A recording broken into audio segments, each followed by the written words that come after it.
I'm voting for some cooler weather to move in sometime soon. It's not happening as of late. You know, these overnight readings, it was 80 this morning to start things off. We had a few showers around, but not a lot to cool us down this afternoon. Yeah, the heat is on, and Lakewood Ranch, lots of sunshine there today, a few clouds now and again, and there have been a few brief showers that were around earlier today. Now most of that action inland and to the north of us, not much going on, and that's going to change too over the weekend. We're going to start to see the radar light up with some storms in the afternoon and evening. We still have that possibility, though, for those morning coastal showers and a few isolated thunderstorms. The chances is smaller tomorrow, but there'll still be a few around. And then again, it looks like we will see a return to those afternoon and evening thunderstorms beginning to start to roll in on Saturday, more so Sunday, and those will contain that dangerous lightning that we really haven't seen a whole lot of. Now, it's been windy today out of the southwest, but there have been no advisories as far as rip currents go, anywhere from 10 to 20 miles an hour out in some of the buoys here offshore.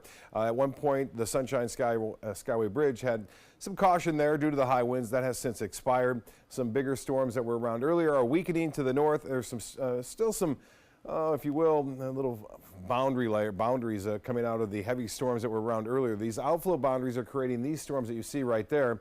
And you can see one quite clearly. There it is, moving through Hardee County and also into Highlands County. That will enhance some of those storms that are there right now near Sebring. Not much going on to Tampa now, but boy, they had some heavy rain earlier.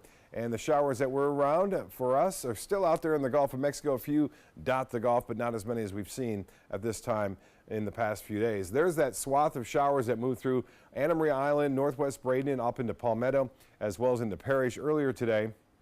Rainfall totals pretty high considering the showers weren't around long. The atmosphere really dumped some heavy rainfall, at times a ½ inch right there near Holmes Beach and Braden Beach, 0.2 of an inch southwest of Parrish, and about ½ an inch in some isolated areas on the south end of Siesta Key. There's still a lot of dry air around, and that's another reason why we're not going to see as many showers tomorrow, but there'll still be a few around. Not everyone's going to get the rain, but this is what we're looking at. A return of this kind of moisture heading back into the picture on Saturday, not on Friday, but on Saturday. Still some morning showers, though, for us.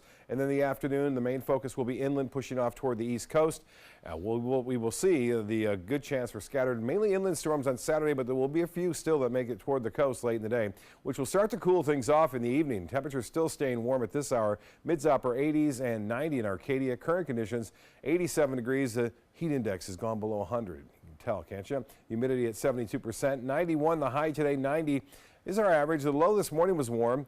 Upper 70s to low 80s across the region. Nationally, that heavy rain that had been around the mid-Atlantic coast states still hanging on over the northern New England states, and there could still see some more showers there, and a low pressure area moving through Canada.